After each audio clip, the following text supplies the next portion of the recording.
Coming off the top, y'all know how we do. Listen, I'ma drop a freestyle you can cherish. I'ma send a shout out to the host named Eric. Yo, he's never on some average shit. You know Eric, he stays loud and passionate. I'm about to break it down for y'all with the clever song. Yo, shout the host named Thomas cause he's never wrong. Yo, shout to John, you know that he's smart and quiet. Unlike my freestyles which cause a riot. I'm about to do it like this cause the people love me. Shouts out to PHP, the ugly. It's called ugly cause it's not professional, but I'm about to come through and bless it with style. So let's do it when I'm spitting, I perfume the room. Yo, the segment of the show is called Doom and Gloom. That came from Thomas. Yeah, can nobody go beyond this? I get the mic and then I'm about to keep it like a promise. Yeah, and y'all know we fill them up with anguish. We talking about the PHP, the programming language. About to break it down, no exaggeration. What do y'all do for a living? Web applications. Okay, I can dig it. My words spray tight. They getting together on the Thursday nights. Yeah, when it comes to rhyming, you can call me the new dude. I spew true lyrics while y'all broadcast on YouTube. So let's get it. You know my lyrics are major. All up in the comments, they got plenty of haters, but they doing what they doing. Keep it ugly. We ending every show with the saying it's lovely. Let's go. Hey, shout out to y'all. Peace to the whole squad, man. Hope your channel is doing real well on YouTube. Hope you guys are having fun. And it was an honor and blessing to do this little custom freestyle for y'all. Hope you enjoy. Stay up. Yeah. Come on. Hey.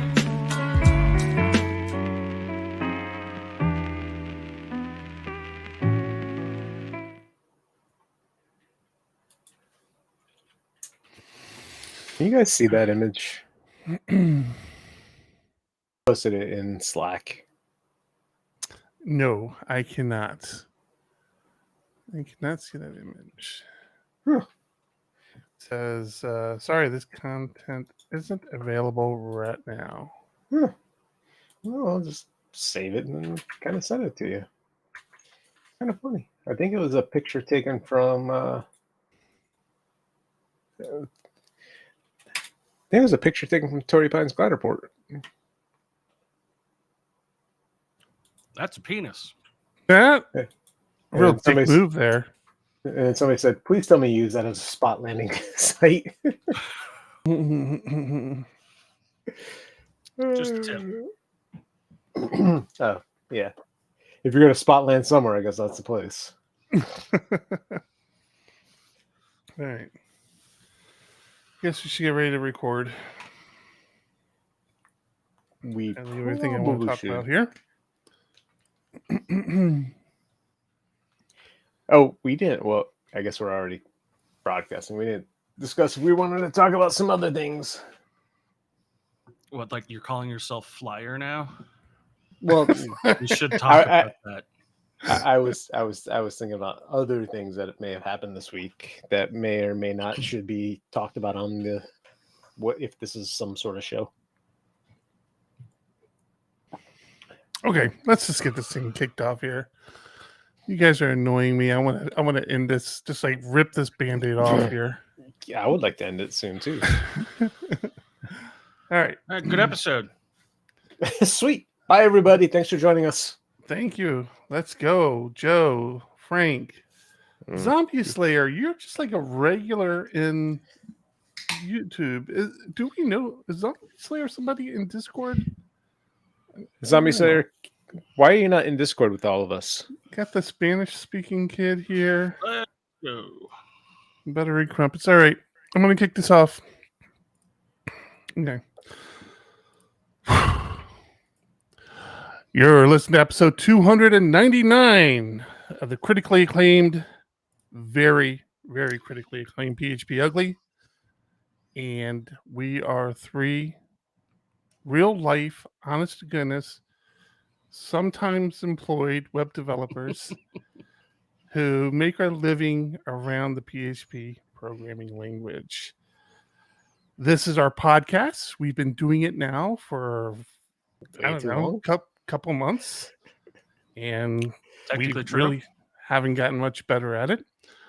We do have a wonderful group of people who support us, both in our Discord at discord.phpugly.com, where you could come and chat with us live during the show or during the week. Plenty of conversations happening there. It's a lot of fun.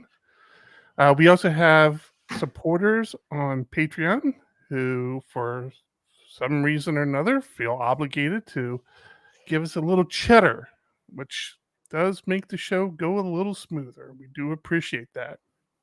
And we have a couple of sponsors now. We have our Honey Badger, who's been with us for a while, and we have a returning sponsor, Cloudways. So we're going to talk about both those a little later in the show. But for now, I'm your host, Eric Van Johnson, and with me is John Rideout. Nope. Almost. I just wanted to see who would respond. John Congdon. $2.99. Who would have thought? Not me. That's crazy. And Tom Rideout. Hello. Hello. Hello.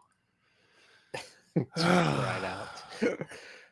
I was wondering if you could remember to introduce yourself the way you didn't do your normal intro. You kind of. Do I have a normal intro? You Really? kind of danced around a little For bit. a while, it was like baseball related. Well, that was I like the tried first to 10 do a- episodes. Try to do a fun fact around our numbers, but that got shot down at like episode 54. Because you can't find any fun facts beyond 54. They're like, you stayed on the air more than 54 episodes? What's wrong with you? That's my problem. Next episode is going to be a perfect bowling score. I mean, maybe we could do something around there. We'll talk about the history of perfect bowling scores. There you go. That Why was 300, Why? 300 is a perfect bowling score? Yeah. Yeah. Why bowling is so hard to calculate? Unfortunately, the only trivia I know is about a guy who scored a 300 on 9/11. Because of Howard Stern. No, not from. It's from Reddit. Yeah. That was a big thing on the Howard Stern show on 9/11, where like they stayed on the air, while everything was happening, but one of their employees still had to go bowling that night, and they're like, you realize we're under attack and you still went to the bowling alley? What the hell's wrong with you? No, Bill Morrow bowled a perfect score on 9/11. Why do you know that? I don't know. I don't know why I know half the things I know. Tom, everybody wants to hear how's the job hunting going? I've been given 2 offers and made a decision. Who's the lucky company? Nothing is signed yet. Oh, so don't announce the lucky company. So I can't announce the lucky company. But it does rhyme with header belp. It helps me not at all. What? How does that not help you at all? I don't. I'm so bad at riddles. I don't know. Not a riddle. Header belt? Not a riddle. Anyways. You really are bad at this, Eric. I don't know what that means. We talked about the company before. So I'm excited. Soon not Is to he be working for us, John? Did you hire him? He talked about it in in Discord, I think. I don't pay attention Yes. to him.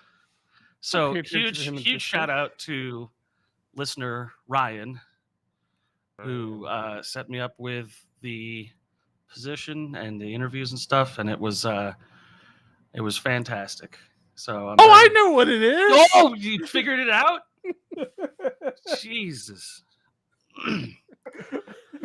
So wait, very you excited. You accepted their offer?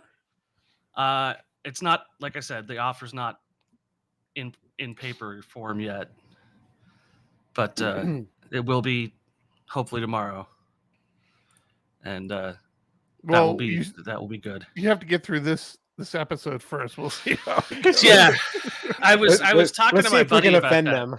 My buddy wanted me to go out drinking with him tonight, and I reminded him of the girl who out of college got a job at NASA and then told the head of NASA to suck her balls on Twitter because now she's working at NASA, but she didn't know that he was the head of NASA. So I basically have like 8 or 9 hours to go to totally screw things up. So I decided not to go out drinking. I did go out drinking, but I had at that moment decided not to, which was the more decided responsible. not to go out drinking, while I was out drinking. That's true. I did tell that story while drinking with my friend. After I was 2.75 sheets to the wind, I was very not to get to very 3. reserved.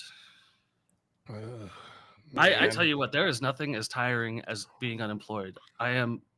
Doing nothing is so exhausting. I like to take that challenge. No, it's so boring. John, you caught me off guard this week. You asked me about a phrase that I asked, how did you hear that? And you never responded. I did that on purpose. Okay. Yeah. Were you saving it for the show? Yeah, of course.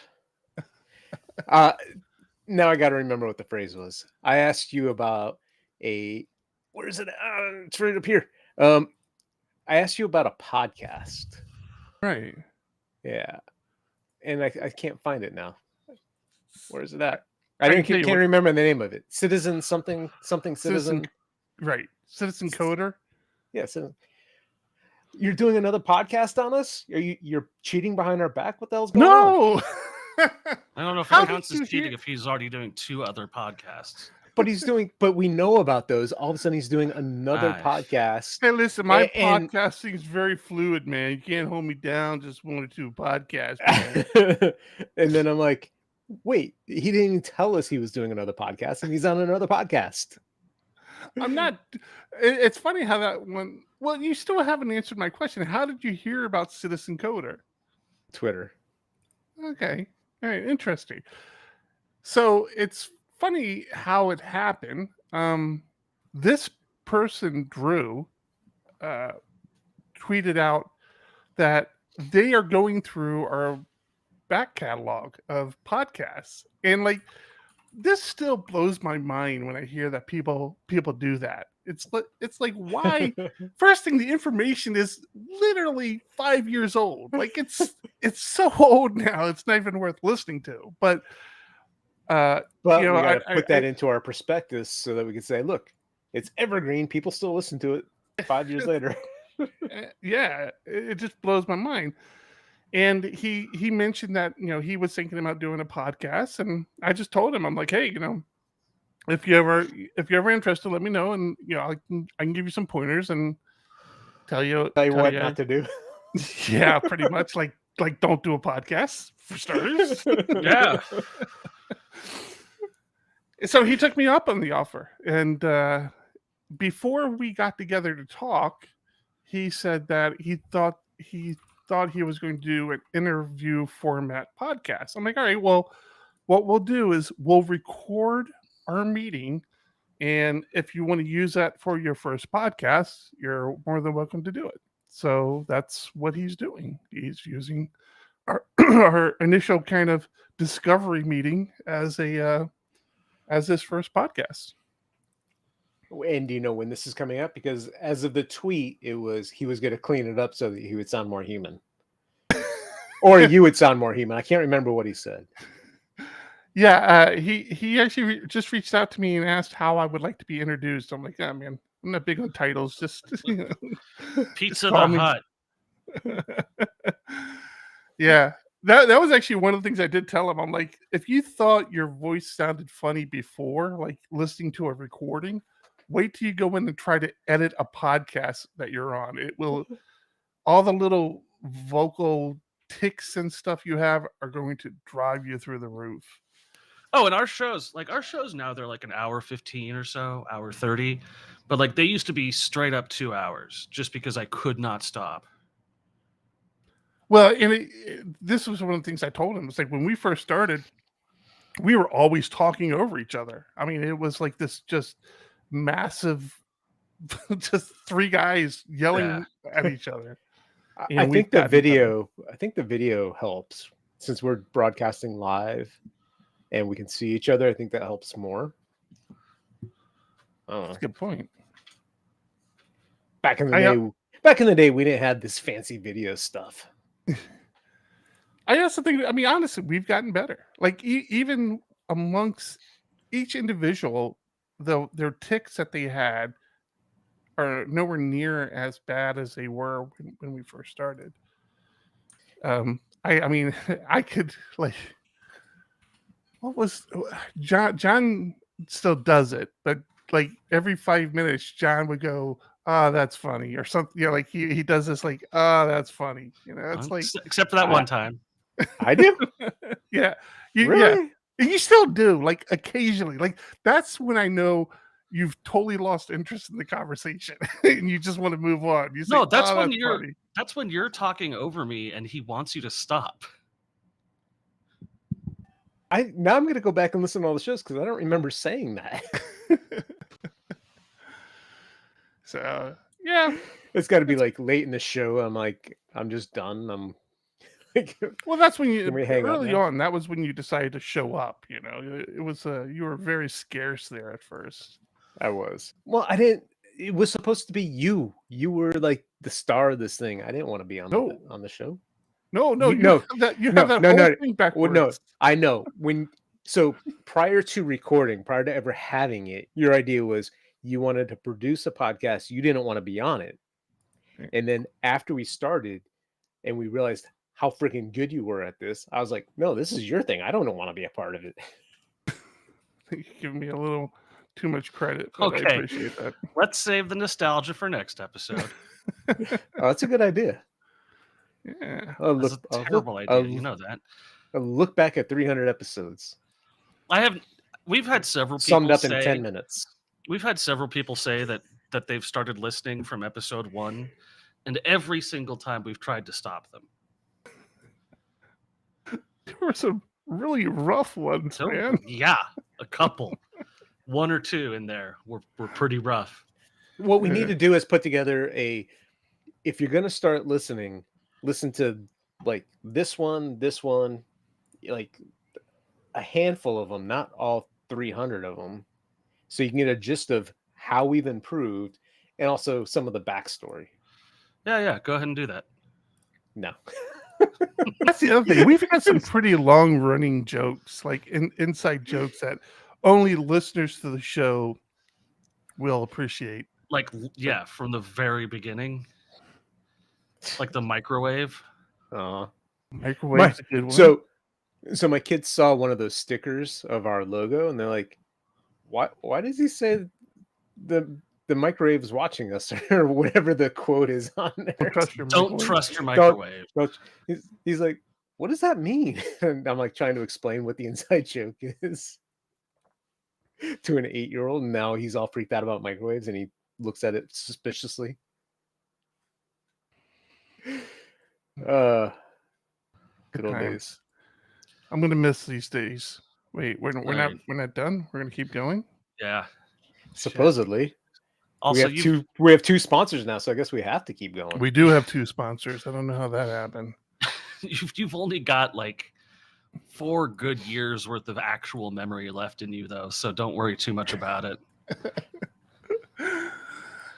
How are we gonna do the sponsors, man? We gonna do one like in the first 15 minutes, and then. I mean, it is the first 15 minutes, isn't it?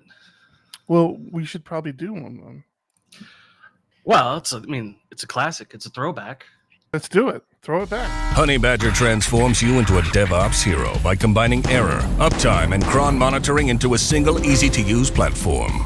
Stop wasting your time tailing logs and deploy with Swagger. Visit honeybadger.io today to level up. Thank you, Honey Badger. Thank you, Honey Badger. Appreciate that. We're actually in the process of implementing more Honey Badger through our infrastructure. Yeah, we had a desperate need for Honey Badger this week, unfortunately. Well, that was last week. We talked about it. No, this week. Oh, Oh, really? We've had more tragedy strike Diego Dev. Did you not swap out that instance? It was this week you did that. Yeah, but we talked about the other issue last week, the memory running out of memory. Right. Yeah, I don't know. I don't know if Honey Badger would have caught the issue we had this week. They have uptime monitoring, John. If you Yeah, but I guess Okay, fill me in. I'm missing. out of nowhere, somebody was saying PHP Arch was doing could not connect the database, right. and That was the memory thing. No, that was the memory thing was completely different. The memory thing, you couldn't purchase anything. Like you could access but the the website site. came up. Like the website Right. was displaying. You just couldn't do anything. You couldn't download anything. You couldn't purchase anything. Right. So when it went to access a backend service, there was a problem. Fast forward a few days, all of a sudden you go to PHP Arch and it couldn't connect to the database. I'm like, what the hell? And I jump on the server, and by the time I go to look at it, it's back up and running, which was frustrating. And I'm like, I don't know what happened, but it's working. So Eric and I kind of went back to work. A couple hours later, it happens again. I get on the server, and it was a DNS issue. We could not resolve any DNS. Actually, I didn't try any DNS, but the two that mattered, there's a phparch.com CNAME record over to RDS and the actual RDS domain. Neither one could be resolved, so we couldn't connect to the database. I tried everything I could think of.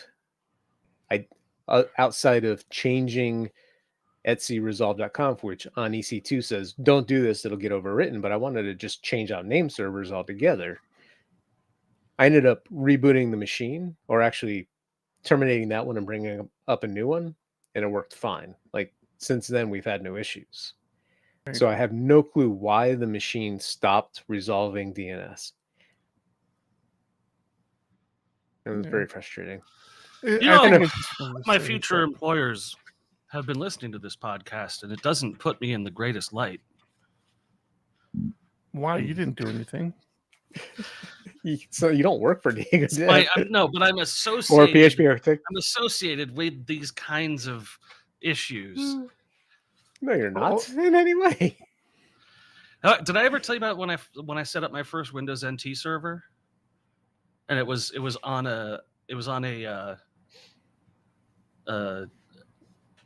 DMZ, had like a real internet facing IP address, and I had not configured the DNS on it, but it started feeding DNS to all the clients, and I had no idea where it was getting DNS from.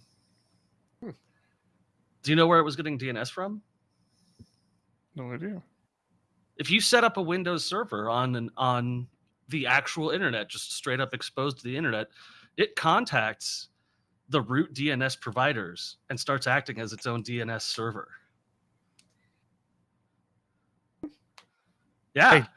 I do not remember that at all. I mean, there was a service, a DNS service you could install that. Right. So if that service is running, but you don't have a DNS provider in your network, it will just go straight to the root servers. Well, yeah. That's what DNS does. DNS finds. I should talk to your future employer. Just let them know that. Yeah, that's how DNS works. But yes, no, it's how DNS as like a server works. It never struck me that it had its own internal references to the root DNS servers that were out there. But that's not just an NT thing. Bind does the same thing. I didn't install Bind. I installed NT. Hey, did I tell you about the first time I installed a Windows a server and like it started serving up web pages? I was 18. Okay. Installed. I was 18. Thank you very much. You brought this up, not us. Well, I'm being told by Zombie Slayer I should just stop. So fine. Zombie Slayer, join us in Discord. Why you're not over here with us?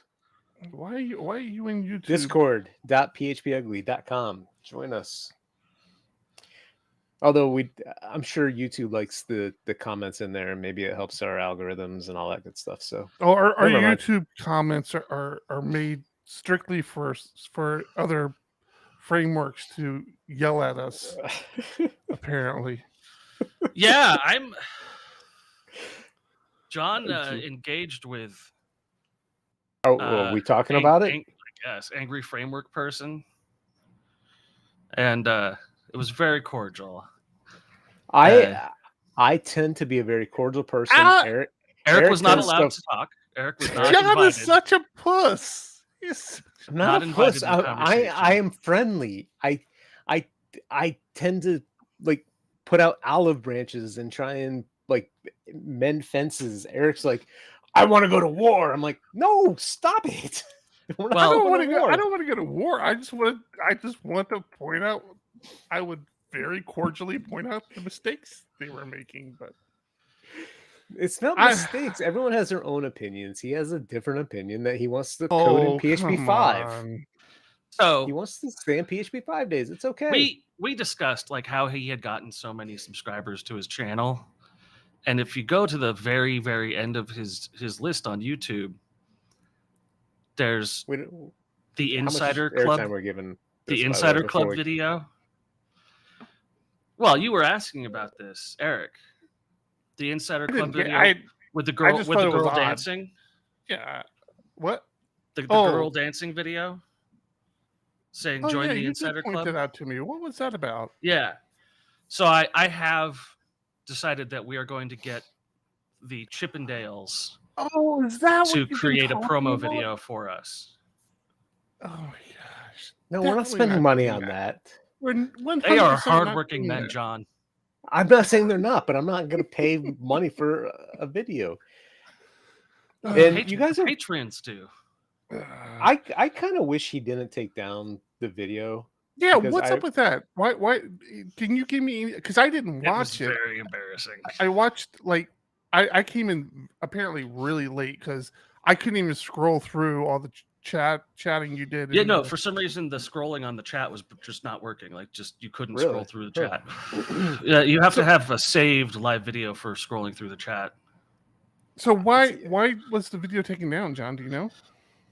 He said that he often does that with his live streams. He doesn't leave them all up, and depending on how things go, he either leaves them up or he doesn't. I don't know if he specifically. I'm wondering if he specifically took it down because he and I had this kind of back and forth, and I was so close to calling in on Skype, like to have a live conversation. I'm not well enough versed in everything to like. I didn't want to get cornered in anything, so I'm not going to go live on it. I don't think there was a big concern about that happening. True. I still don't understand what this little battle we got ourselves into with it.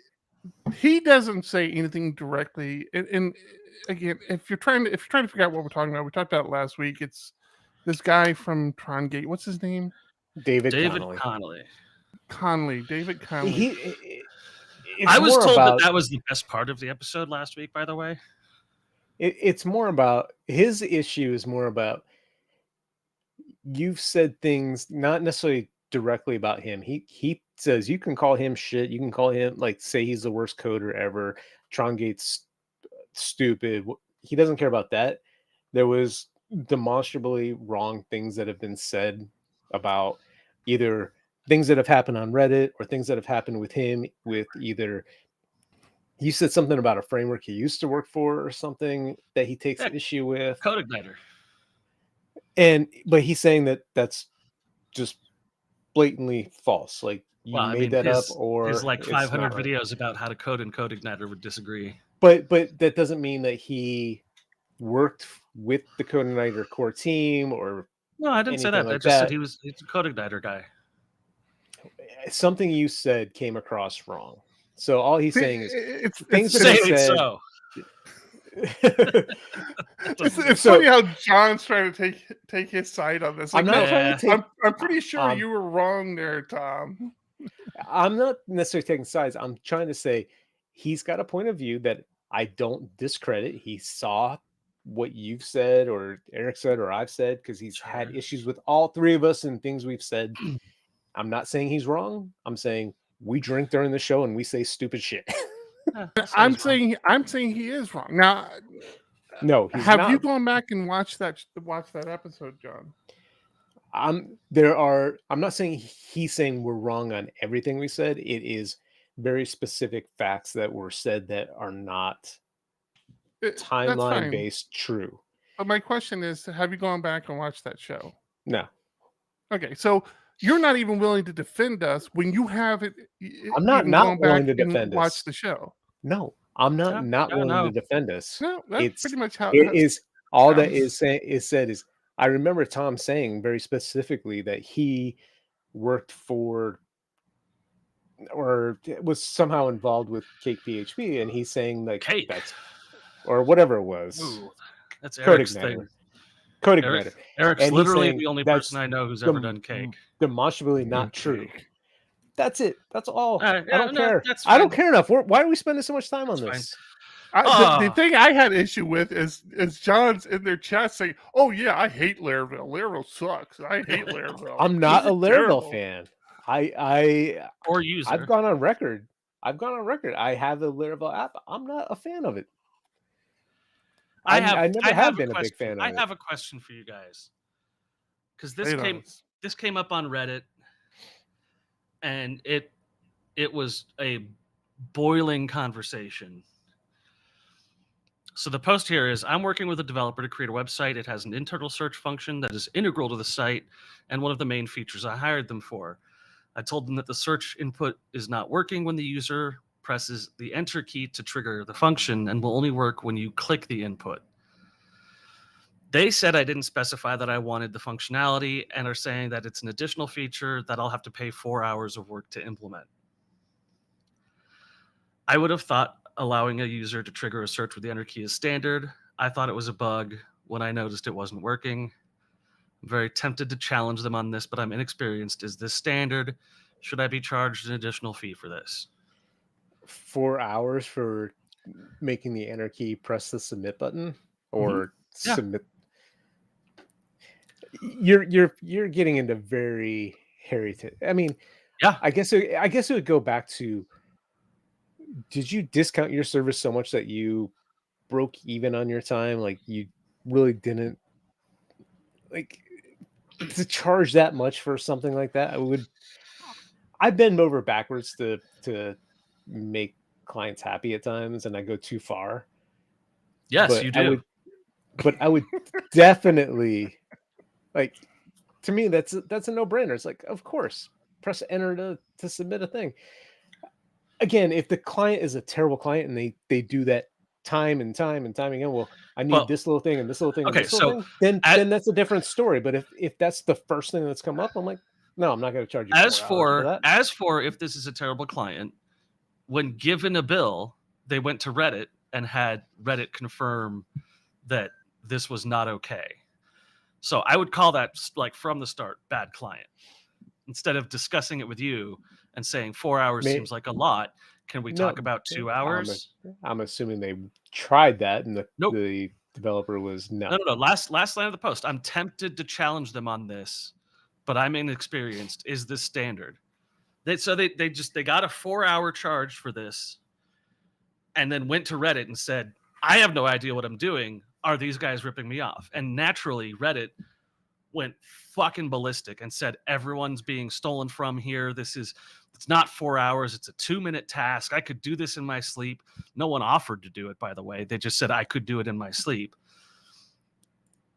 Until finally, someone comes in and says, project manager has to create the task, team meeting, discuss the task, dev to push the code, write the code, test on stage, possibly write a unit test, deployment pipeline. First off, this is a dev office. They have to pull up the specific repo that they're working on for this customer. Like, 4 hours to me isn't unreasonable for even the smallest change. Like, to start $500 for an enter button, between $500 and $1,000 to you at that point. $500. Between you think this 4 hours isn't just $80? Because I'm willing to bet it's just $80. Well, then they're not. No, that's not $80. Oh, totally willing to bet it's $80. Also, Wait. No. Before you move on, you just pointed out that they're an agency that has QA and Project CI managers. pipelines, project. Yeah. So it's Alright, not a single developer $20 an hour person. So they hired a developer on Upwork to work on a WordPress site. okay, so they did a WordPress site that they probably paid $500 for. Now they want $100 more $5,000. for an. They paid $5,000. They want some amount more for an enter button. I don't know. Like, it's an Upwork job. It's a contract by the lowest bidder job. Yeah. Okay. And he when didn't get what he wanted, and then when told, like when he was missing something that he wanted but didn't specify, he was told that's 4 hours of work. Because it is. Well, no, it's not. It's a WordPress site, man. But it's not 4 hours of work. No, it's 4 hours of time for the development team. So It's if not you're 4 new, hours. So we're back if to a you're team. new listener to the show, this pretty much summarizes the whole. John is kind of too generous with his time, and Tom is kind of a dick. And this is going to wrap it all up for you guys. There you go. What if they wrote this as a They're not- module for a if a WordPress team- site? If a team is going to Upwork and it's a full team, then there's other issues. Just saying. Eric, we should go to Yeah, Upwork for exactly. some more work. Exactly. But like saying that this guy is getting ripped off is being totally like, oh well, I'm a great developer and I could do this in 2 minutes. It goes back to Dude went sent depends it to on the lowest bidding offer on a website that specializes in lowest bidding offers for a WordPress platform. Dude, 4 hours is not unreasonable for starting and finishing a change. for an enter key, it's unreasonable. Now, I agree. I hear you with I often have that same, like, our minimum is X number of hours. And if your minimum is 4 hours, if I'm going to spend any time, I'm charging 4 hours. Yeah. That's fine. But, I mean, come on. So 4 hours for an enter button. Can I ask you an honest to goodness question? How, as a business owner, how helpless would you feel if you didn't even have the skill set on hand to add the hitting an enter key does a search for you on your application? Like, this is what you're building your business around, this application, but you've outsourced so much of it. Like, something this simple, this basic, you can't manage to muster up enough of in-house skill set to do it. That's a good point, but I've been part of other businesses where the owner has no clue. They hire people, and unfortunately, when you hire a single person and they leave, you're screwed. Like, Right, and when you don't so they go to Upwork and they try and find somebody. Yeah, when you don't That's properly true. specify the requirements of the project and something's missing, that's not a bug. That's a feature that you didn't define. But if you're, I don't know. I think that's Lowest bidder. close. Lowest bidder. Like, this is a dude who's managing a team of 5 people in India, and he's telling them, you have to get this done in exactly 6 hours. I don't give a shit how long it actually takes. You're only getting paid for 6 hours. Like, that's absolutely the story. And when you want some guy who's managing a team of developers to make a change like that, you're talking about 4 hours of work from somebody, total human work that goes into it. End of story. Like, I work on a feature that adds a search button to something, and there's my time, the designer's time, the front end developer, CSS guy. Like, And do you make sure the enter key works when you hit the submit button, or when you're typing, you hit enter? I make sure it's got to be in the story before you do it. I make sure to contact the stakeholder. So you did something and you asked before you I did also it. cost a lot more money than $5,000 for a WordPress site. With good reason. That's funny. I had to. I'm going to give you credit for that one. I'm going to give you credit for that one. Would I bill for 4 hours? No.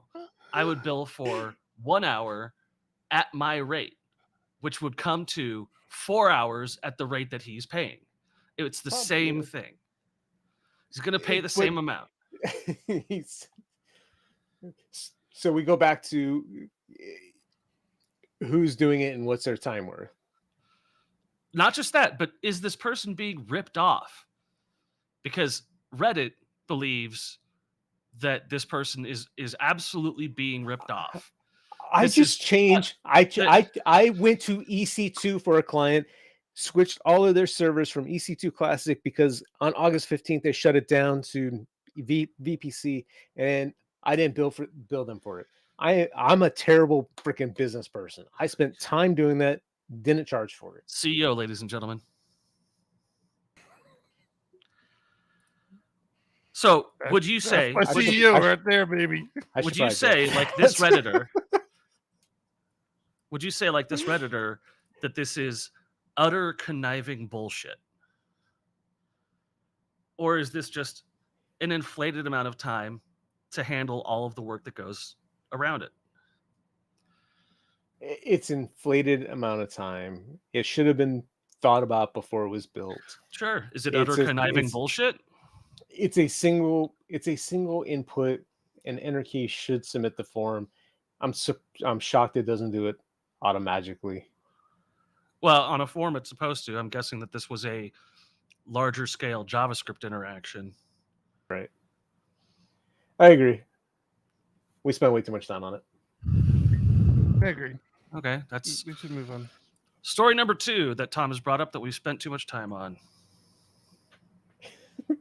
But you know what'll help you save time? What is that, Tom? This video is brought to you by Cloudways. We are all developers and love to write code, but managing the servers that code runs on can be a time-consuming and error-prone process. Cloudways helps you spend less time managing your servers and more time doing what you really want to do, coding. You only need one account to manage servers on multiple platforms and for multiple customers. Pick just the server size and location that makes the most sense for you and your customers. You can even estimate your costs for your server before spinning it up. Cloudways offers peace of mind and flexibility so you can focus on growing your business instead of dealing with server management. With Cloudways, you get an optimized stack, managed servers, backups, a staging environment, integrated Git, pre-configured Composer, 24/7 support, and a choice of 5 different cloud providers: Amazon Web Services, DigitalOcean, Linode, Google Cloud, and Vultr. Get a discount of 20% for 3 months using the code PHPARCH. Check them out today using our affiliate link at phparch.com/cloudways.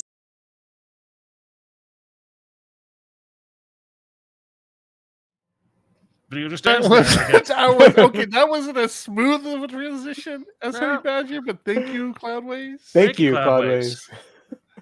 So if you're a long time listener to the show, we were talking earlier about some insider jokes sort of thing. Cloudways was a sponsor from I think last year or maybe a little longer.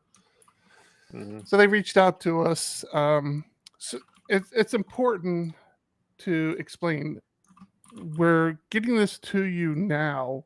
We've been working with Cloudways for a couple of weeks on getting all the content together for this advertisement campaign, and we're kind of rushing this to you because Cloudways currently is having this summer sale offer. So when you go to the link phparch.com/cloudways, that'll take you to the page where you can sign up.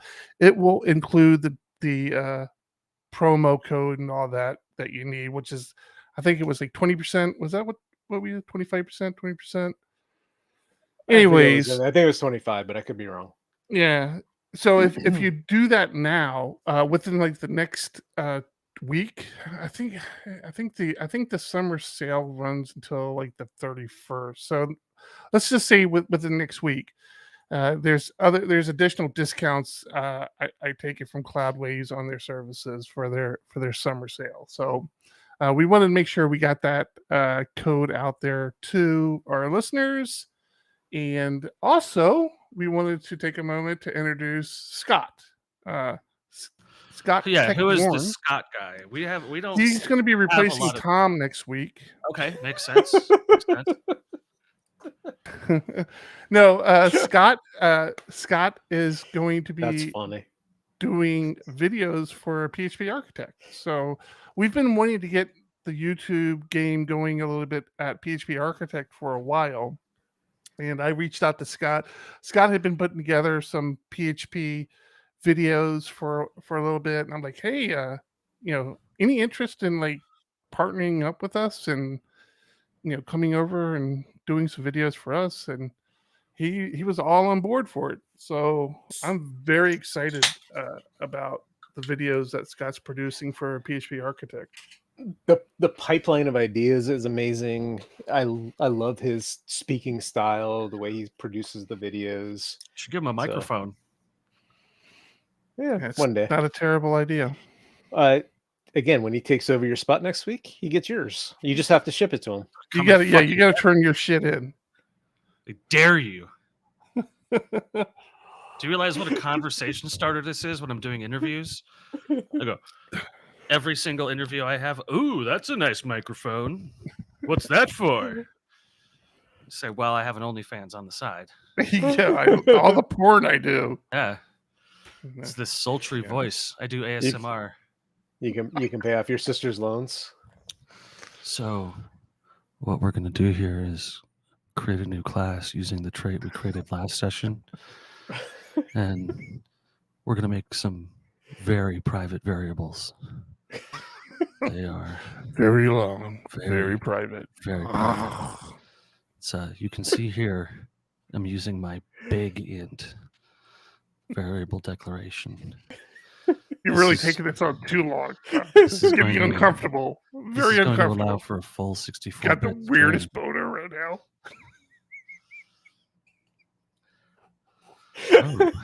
Oh, where'd this trait come from? We're going to integrate. You straight up should do a video like this. Save it for 300. It should be. I saw this week one of the coolest things I've seen in a long time. And it's not supporting Laravel yet, but I can't wait till it does. A really like blandly named blog post showed up that just says detect slow queries before they hit your production database. And I thought, yeah, that's what you're supposed to do. Turns out there's a thing called PHP Stand DBA, which accesses your database structure and then analyzes all your PDO, dbal, MySQLi queries and says, hey, you appear to be joining on an undexed thing here, or this appears to be an n+1 query. You should fix that. And I thought that's just like, wow, that is above and beyond work for a static analysis. It just runs through your queries, and every time you run a query in your system, static analysis doesn't even run the queries, just says, this is a bad query, here's how you fix it. And I'm totally amazed that this exists. I am too. As a big fan of PHP Stan, I'm kind of liking this. I'm really liking check it. Yeah, we're all big fans of static analysis, but I had never thought it would go this far. As long as you've heard about static analysis, that's the important part. You do have to have heard of it. We're bringing it back to this. That's awesome. Let's not do that. Good stuff. No, I'm not. If you haven't heard of static analysis, you should really check it out. It's very So valuable. this PHP Stan DBA tool is only 7 months old, which would explain why I haven't heard of it.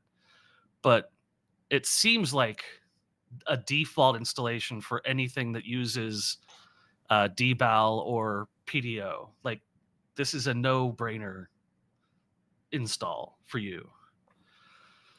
So I really wanted to get the word out on that because that's cool as hell. And I am a dbal user. I definitely want to check this out. John, Huh? for weeks, you've been asking me how I've liked event sourcing. Yes. And I've been laying it out. I have a question for you. I would like What to are hear. your thoughts of my event sourcing? It's come a long way and it's going great. We actually had a conversation with the client today, and they're excited about the direction of things. I'm hoping that you feel it's been as big of a learning experience as I have. Like, I think Yeah, I've shared with you a lot we of the learned things to not let Eric do event sourcing. No, I think it's been important to learn it. I've been able to share a lot that I've learned over the past year. Like, the same questions you're having, I've had recently. So I'm hoping that I'm able to pass on the knowledge I've had, and that it's been as much of a learning experience for you as it has been for me. The value objects piece, so important. The serialization and deserialization is tricky as hell, but once you get your mind wrapped around it, it helps you understand the interactions between all of your objects. And I think static analysis helps a lot with that, by the way. But I think that's one of the trickiest pieces is you're taking all of these events, building up a representation of the state of your application. And in our case, it's really just a single aggregate. But having not just strings and ints, which is, I think, been a big factor in this. You're not using the strings, ints, arrays, the typical PHP structures. We're using more value objects. I think it's helping kind of formulate everything there. What are your thoughts around it? So yeah, as we've gotten deeper into it. Yeah. So there was definitely a bigger learning curve than I had prepared for. I thought I understood some of the basic principles. I think the biggest thing that I had made an assumption of that didn't happen was that event sourcing was capturing data that I wasn't telling it to capture. Right. That was we talked about last show, right? Right. So that was a big thing for me because my whole selling point on it was, oh hey, we're just going to capture data that we don't even know we need yet, and then if we decide we need it, we have it. And that's just not the case. I mean, you can capture everything, but you still have to do it. I think part of that is going back to our example that I've used in my presentations. In a shopping cart situation where you just delete records from the database. So I add an item to my cart.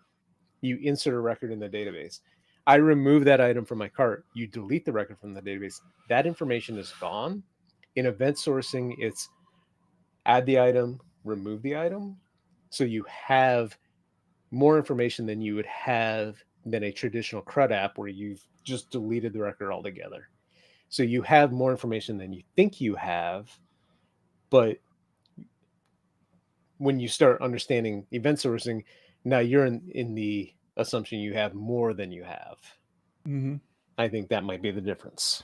And I think that really sums up a lot of event sourcing is thinking of all your data as state and how it got into that state, like being able to do that. And there is a conversation to be had if this is something you feel like you need, whether or not you need event sourcing or whether or not you just need some sort of auditing trail an auditing table, which is kind of like a poor man event sourcing. So I think that was the biggest thing. I think the other thing I was surprised about is how bad a lot of the packages around event sourcing are. Don't pause when you say things like that. You just leave me holes that I can just dig right into.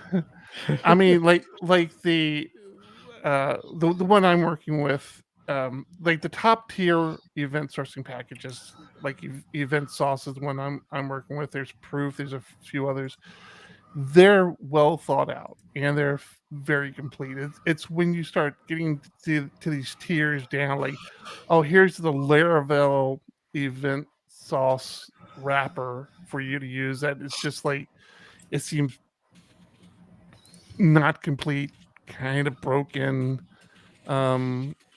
It's just I had, so the event sauce is again what I went with, and of course I'm using a Laravel app, so I looked for a Laravel event sauce, and there was a Laravel event sauce package out there that was just incomplete.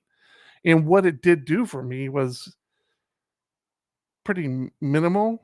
I'm still using it because I kind of started using it, but like a lot of stuff that John paired with me on, we just ended up using event sauce. The documentation around dimensions. that package was missing. Like we had to Yeah. figure a bunch of stuff out on our own. Mhm. And at the end of the day, all it did was allow you. I could be wrong on this. I think at the end of the day, all it did was allow you to use Illuminate to store your events, right?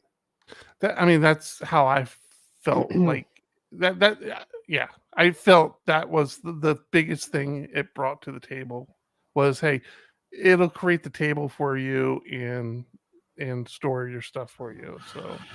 So you Yeah. contributed to the open source docs, right? So that's the thing, right? It's like I'm thinking, man, I can get my head more around this event sourcing. I would totally dig into this package because I feel like there's like so much that can be contributed to it. So I am not saying I am not doing that, We're but saying we haven't done it yet. yeah, we have not done it yet, and yeah, it was. I'm still learning, but it's definitely one of those patterns that, like, if my next project isn't event sourcing, I'm screwed because like I'm not going to be able to come back to this. Yeah, I'll be just as lost when I come back, if not more so when I come back for it. But I think as you understand the pattern more, it becomes you could throw that in for almost nothing. Mm-hmm. And I don't know, man. I make don't it know if I work. agree with that because it's like still my biggest complaint is that there's just so much. I don't want to call it baggage. But that's because you've done more than just event sourcing. You're using value objects to represent pieces of data and not relying on PHP's type crap, like the having strings and integers and arrays that don't necessarily mean anything. Once you start putting value objects around that and you have like what that data represents, can do so much more for you. Right now, you haven't gone that extra step of outside of holding the data and getting the data. You've done a little bit of validation, but until you get into testing with value objects, knowing that you're passing valid data in, to me, that's a game changer where all you want to use is data objects. You don't want to deal with the scalars anymore unless you have to. Yeah, and I think there's a lot of value to that statement as well. I will say, if you're a PHP developer, as I was a PHP developer for years, and I have read about value objects. You still are. Technically, yes, I still am. I read about value objects. I thought I conceptually understood what value objects were, but I didn't understand what their value was to code. Do yourself a favor. This is not a event sourcing thing. Do yourself a favor and look into value objects. I think value objects will definitely be one of the things I take away from this project that I will look to implement more. Yeah, I agree. The value objects was an eye opener for me, and I do like having them. Exactly what you said. It's like it takes away a lot of questions and a lot of concerns when passing variables around. If you know the variable adheres to a certain value object, and then you're good. So value objects come up a lot in testing, and not that I want to go back to the conversation I had on that live stream recently. I understand the cost of testing. You do have that increased initial cost of writing tests. There was it was brought up that doing pure TDD, where you write a failing test and then make it pass, costs more. And I think there's a trade-off between when you do pure TDD versus not, can be argued one way or the other. But when you start getting into CI, CD, where you have that confidence of things passing, having composer libraries that are fully tested, where if I know a library is fully tested and it upgrades, I am more confident in using the upgraded version than I would be using a framework that doesn't have tests and having it upgrade on its own. Because I don't know what's changed, first of all, and are there tests around the things that changed to make sure that it's returning the same things I expect it to return.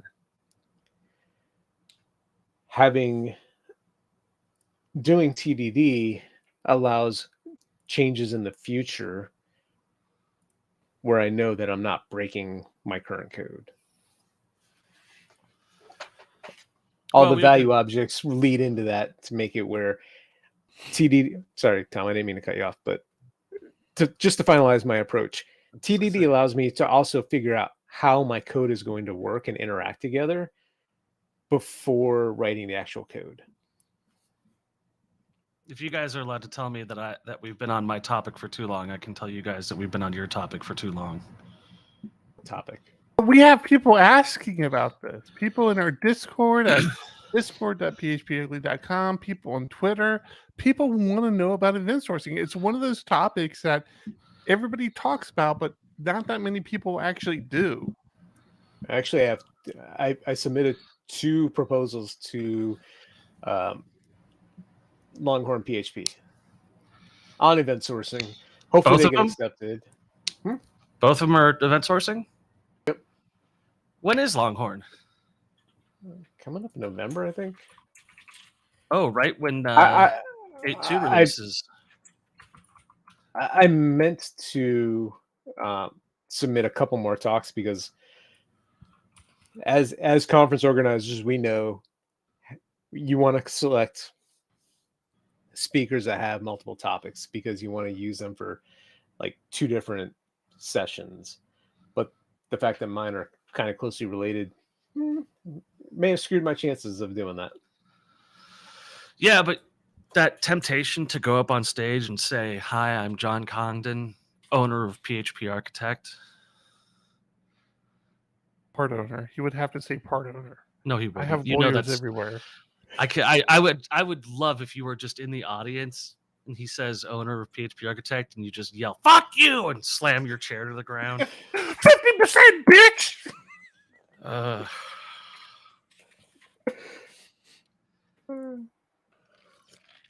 That's funny. That's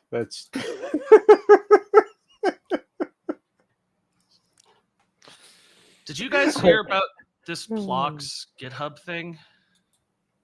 The what? Plox GitHub attack? No clue what you're talking about. Someone had logged into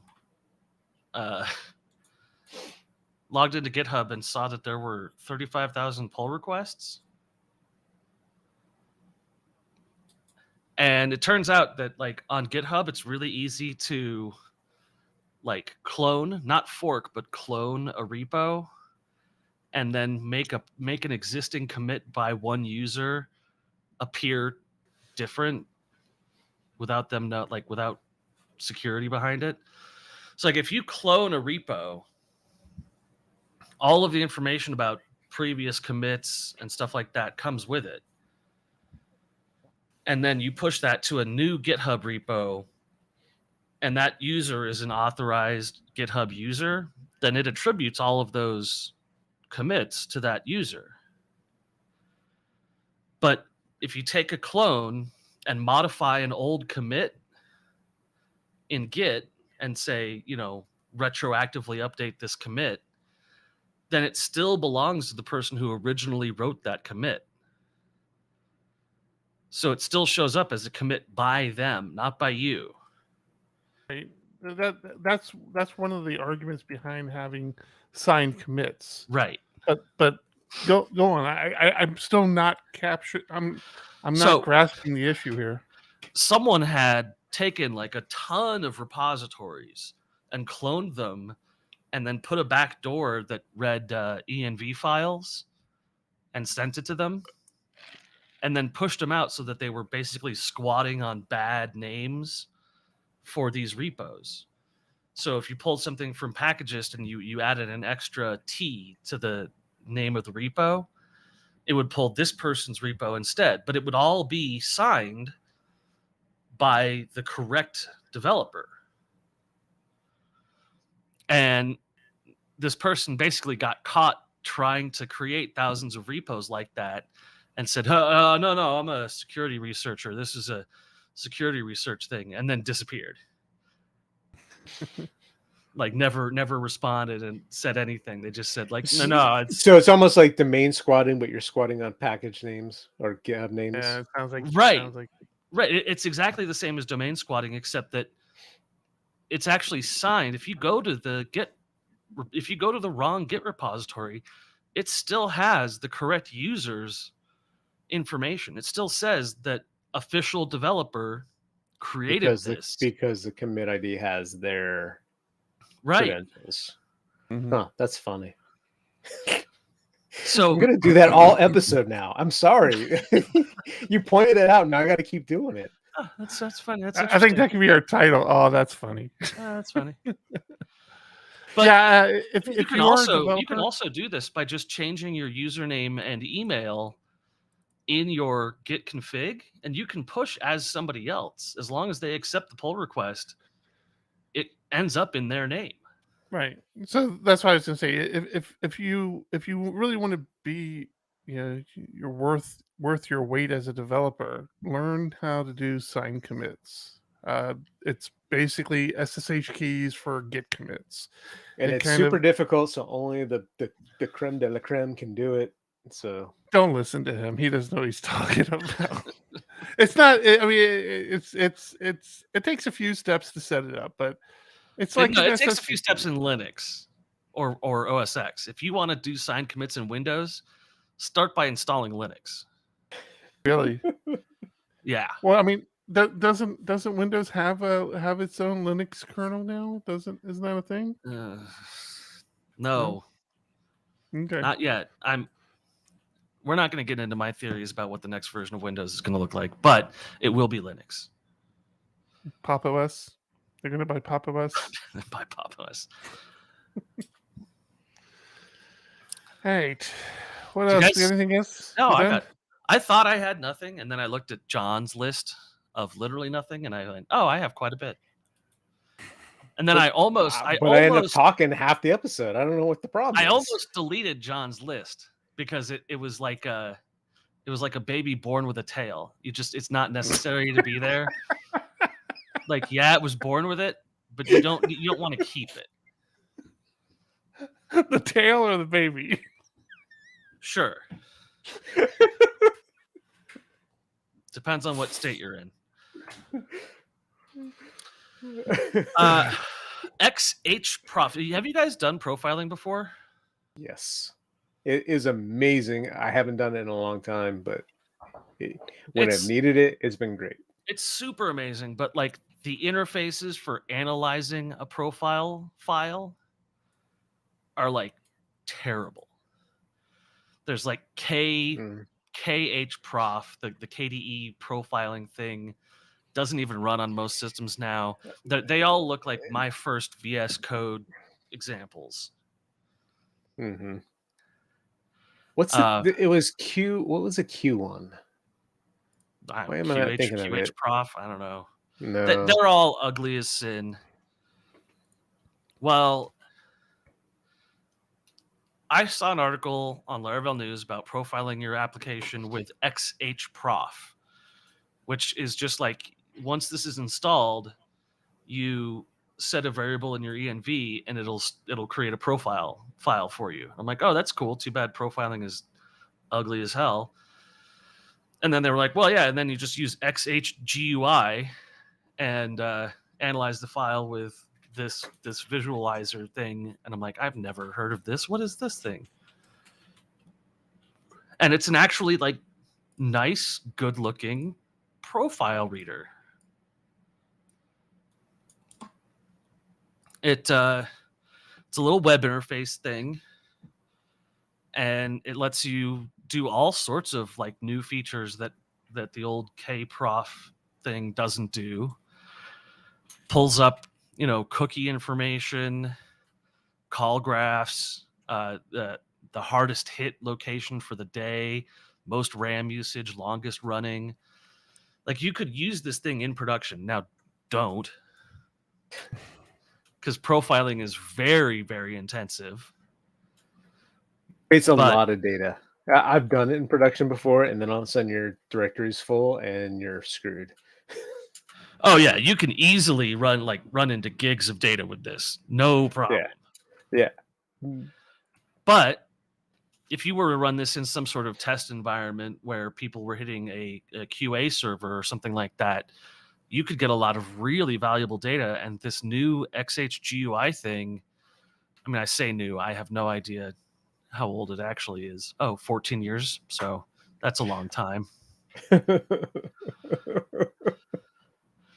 But it looks great. Again, new employer. Tom stays on top of technology. Like, just stays on top of it. So interestingly, it uses MongoDB or MySQL to store the profile logs. So getting this thing connected to the Laravel Xhprof package is super simple because generally profiling with Xdebug will dump it to a file, but with Xhprof, it dumps it to a database. Interesting. So it makes managing multiple profiles, multiple runs much easier, and you can do comparative stuff between the files. So apparently this is super old. I just didn't fucking know. That's the important thing. Isn't Tom stupid? Always keep learning. Isn't that one of our biggest things? Like, yeah, constantly learn new things, and we continue to learn too. It's almost bit me in the ass a couple times during these interview processes, though, because I talk about how I'm always learning, and they're like, well, what motivates you to learn more every day? And I say, well, I have this podcast, and if I don't have anything to say, I just look dumb. So I know everything that literally happened in the PHP world for the week before. They go, oh, what's your podcast? I want to listen to it. And I said, I don't have a podcast. You must have misheard me. I don't think I have a podcast. It's a very private network. You have to be a Patreon to hear it. It's we don't broadcast in English. How do you become a patron? Well, on Patreon, you join at patreon.phpugly.com. I think join it. That URL. What URL? I don't see a URL. It's literally okay. Look, it's literally on the screen the entire time that we are recording. It's right here at the bottom the whole time. Not on the screen you were just on. No, it's just on for the other hour that we're not on that screen. Well, so is the Discord one, Tom. You're always giving a shit about not giving out the Discord URL? No, I gave you shit about that for 3 weeks, and now you guys can't stop giving out the Discord URL. Patreon.com/PHPUgly. Is that what we're saying? That is, yes, patreon.com/PHPUgly. Okay. Patreon.com is for my other show. It's a much lonelier show. Where you talk about classes. Long classes. Very long. Oh, this show's gone off. No one makes fun of me for vaping on my sexy podcast. They should. Neither one of the listeners say anything about it. Neither, yeah.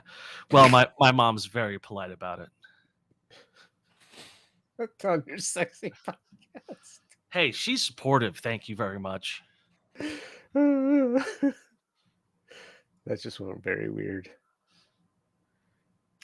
All Very, right. very weird. I think that's going to be it. Are we done? We wrapping up? We are. Almost. I'm going to I cover thought that was a good episode. It was a good episode up until now. Now I'm going to cover it down. But go ahead. Just going to cover Get it. up. Just takes Bring 1 it down. second. Last week, Eric had discussed a lot of the new features of Composer 2.4. This week, it is officially released. It is no longer a beta that you have to opt into. You can just do a Composer self-upgrade, self-update, and you're good to go with the auditing and incrementing functionality that we were discussing last week. So, Did we ready discuss to that? I go. don't think we did. Yeah, we did. No, I don't think so. So listeners, if you're listening to this in the past, can you go back to episode 1 all the way up through last episode and then tell me if we really talked about that? I am sorry. 2 weeks ago, 297. Damn, screwed up that whole joke. Wow. Should have tried harder. Yeah, that's what she said. All right. Like That I said, said, my we mom's wanna very thank supportive. our Patreons on Patreon for their support. They're our true friends. And we want to thank Honey Badger and Cloudways for joining us again. We do appreciate that as well. I don't know, man. I feel like we should take a week off or 2 weeks off before doing episode 300. I just like Because we have no ideas for 300? Yeah. I'm going to Good have idea. a job then, and I can say what it actually is instead of It sounds like. header belth. You know how weird it's going to be if you don't have a job? It's going to be a very awkward conversation, man. I will be drinking a lot more. We need to come with some bowling. I mean, the bowling was your thing, John. Maybe that's what we'll do. Oh, Tom, we can dig up some of John's old bowling podcast videos and just Talk play those. bowling? Talk bowling, baby. No, we'll just transition to a pure paragliding podcast. Paragliding talk? It's already out there. And I guess You're that's already done. taken. Yeah. Yeah, that's embarrassing. Yeah. All right, that's it. Episode I would listen- 299. I would listen to that one live, but they broadcast the same time we do. It was funny. I'm Eric. I'm John. I'm Tom. That's funny. Keep it ugly. Keep it ugly. Keep it ugly. 1, 2, 1, 2. Coming off the top, y'all know how we do. Listen, I'ma Really? drop a Say it that freestyle you often? can cherish. I'ma Not send anymore. a shout out to You the did- host you named did Eric. back Yo, in the day. he's never on And some trust me, average we all shit. have You know, it. Eric, I he was stays loud and doing it passionate. I'm about to break You made it it sound down like for it was y'all last with week. the clever song. Yo, shout the host name Thomas, cause he's never wrong. Yo, shout to John. You know that he's smart and quiet, unlike my freestyles, which cause a riot. I'm about to do it like this, cause the people love me. Shouts out to PHP, the ugly. It's called ugly, cause it's not professional. But I'm about to come through and bless it with style. So let's do it when I'm spitting, I perfume the room. Yo, the segment of the show is called Doom and Gloom. That came from Thomas. Yeah, can nobody go beyond this? I get the mic and then I'm about to keep it like a promise. Yeah, and y'all know we fill them up with anguish. We talking about the PHP, the programming language. About to break it down, no exaggeration. What do y'all do for a living? Web application. legends. Okay, I can dig it. My words spray tight.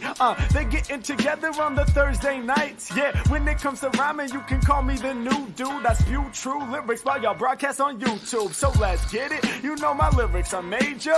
All up in the comments, they got plenty of haters, but they doing what they doing.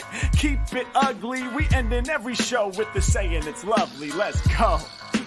Hey, shout out to y'all. Peace to the whole squad, man. Hope your channel is doing real well on YouTube. Hope you guys are having fun.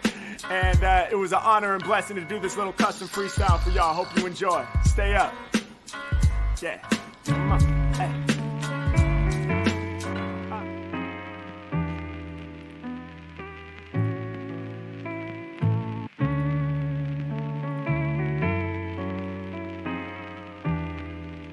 Damn, I thought about something I was supposed to ask you guys, and then I forgot what it was. Oh!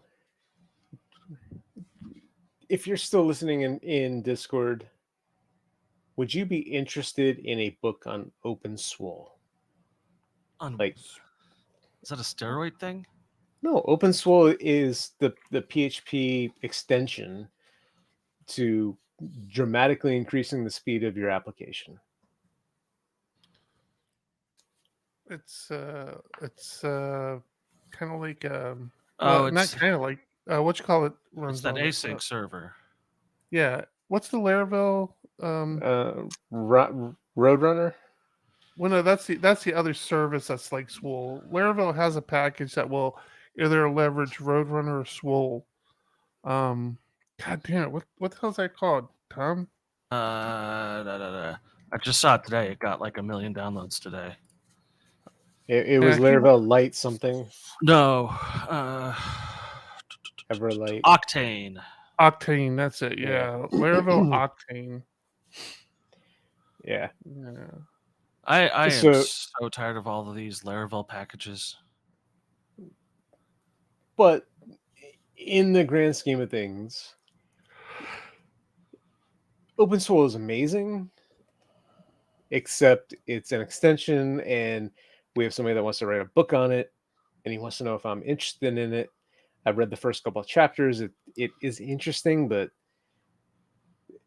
it's really hard because he's not a native. It's like English an speaker. operations thing. It's operations / but you do have to make changes to your PHP code to be aware of it. Like you have to be aware that you are now sharing data between requests, where in our general everyday world, we bring up as a request comes in, it's a brand new session. It's a brand new request. Everything is fresh. We don't care. But to get the speed increases, you need to care, and you need to have better memory management. I mean, it's got 1 million. Octane has 1 million downloads. Laravel Swole has 500,000 downloads. So in other words, it's probably a good idea. So the Swole IDE helper has 1.5 million downloads. So there is a market there. Yeah. I mean, I've the only issue I have with the book, and I've made so many modifications to it, is they're not native English speaking. So that's rough. So we run it through Grammarly. We strive for like 99 out of 100 before we would publish something. They come in the 40s, which makes it super tedious because not only do I have to read it for understanding what the content is, then I have to figure out how to make it more grammatically correct for an English speaking audience, because that's the majority of what we have, I would think. Well, yeah, because the magazine's only in English. Yeah. So it's a challenge. I want to take this book. I want to publish it because I do think there is a market there, but the amount of time it's costing me right now makes me not want to do it. But you bringing up those numbers, people obviously care. All right. Joe Ferguson listens to the podcast. And I just got to say, Joe, when taking a picture of yourself for a magazine, don't light yourself from the top, light yourself from the front. You look like the PHP Grim Reaper here. What are you talking about? What are you talking? I'm reading his story on blueprinting. Amazing article. That's a great article. Yeah, no. My only recommendation is just that picture.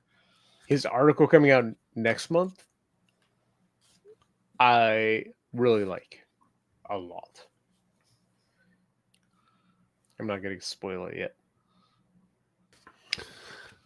You sure you don't want to make a few spoilers? Yeah. Go ahead and spoil it. Funny.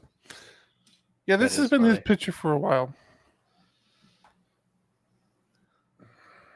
Yep. How is the magazine going? Because I have loved these interviews where they talk about mentoring and education. Because as a senior developer, that's one of the things I have to do, and I keep saying, "Well, I have a podcast with the owners of PHP Architect." And usually I'm the only one who does any actual work on the podcast. Do you wait?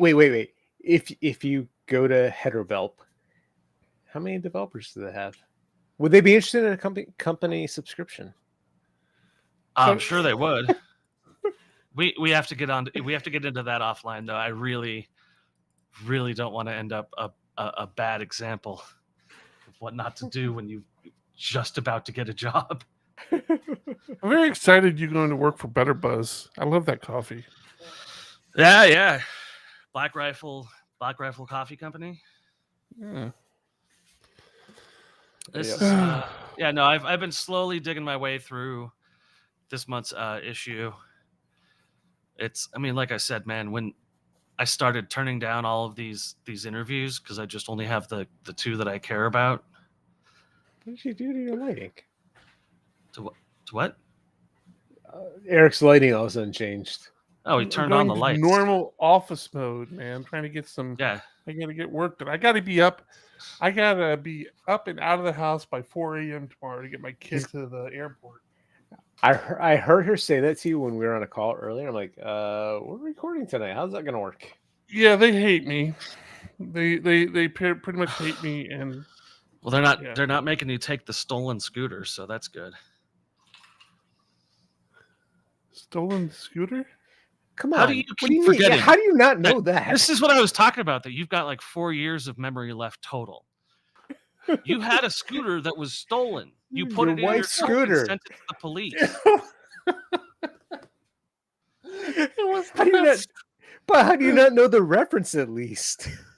Because it's a stupid reference. No, it's not. It's hilarious. No, it's an early onset reference. Eric, can you tell me about the hat? I meant to ask you during the show, and then I forgot to. My kid drove cross country and brought me back a hat from the Grand Canyon. Yes, I was told that Colorado my sucks. Eyes are so bad, I thought that said Oregon the whole show. I really did. One of your children reached out to me just to say, I hate your state. It was heartwarming to remember that other people also have children my children's age.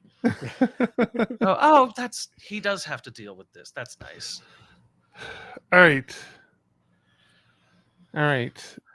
Titles. We came up with one, I thought. Oh, that's funny. I was going with that's funny or paying a little extra. What were the other suggestions? Were there any other good ones? Sorry, I just thought of one, but you guys are not going to like it. It's always DNS. John's making new friends. No composer for old men. That's good. That's funny. Yeah, it's a deep cut though. It's like it's a very pointed reference. I'm afraid that the only person that will get it is the person I don't want to get it. 1 sec, I gotta grab my another beer.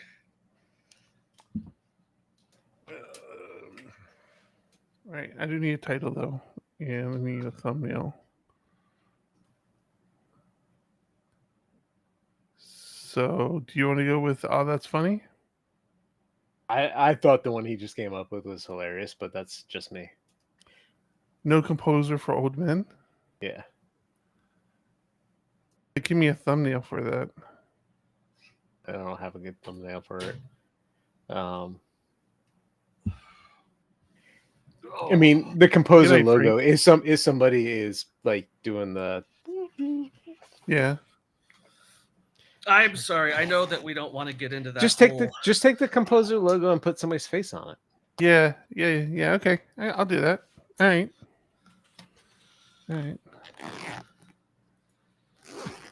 What Well, you say, they've changed their logo.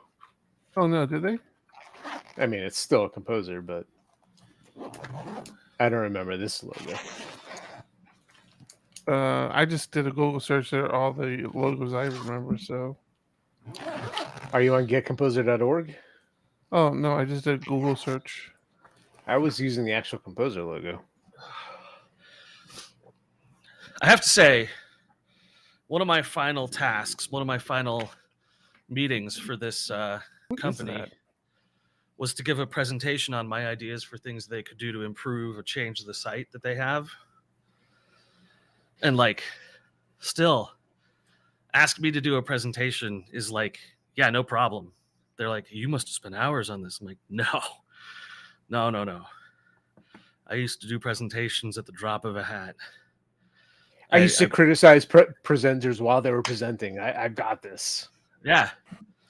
God, Fox Pro. You drove me crazy when I was trying to present. Yeah, it was just you and Eric. No. You shouldn't have been wrong. Like, I'm up there doing I think it was an encryption talk, and you're like, got a deck of cards, and I'm like, what are you talking about? Leave me alone. I'm trying to do a presentation up here. You're right. You're completely right. And I learned something. Thank you. But now I look like an idiot and asshole. Hey, Eric's the thumbnail. I love it.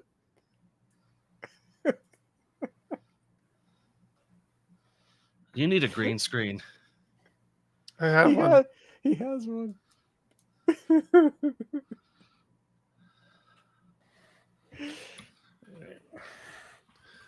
It's gonna have to be it. Let me make that work. Awesome. That's what I like to hear. I've had way too many beers for Rocket League, but I'm ready to play. Oh, I am ready. All right. One Let's shut sec. it down. Here we go. This is Eric without a filter on. That's about right. So I was looking for an opportunity to do a picture of you with a job and a picture of you without a job, and they were going to be like the same picture. Thank you, everybody, for watching. I'm going to shut it down. Thank you, everyone. Always a pleasure.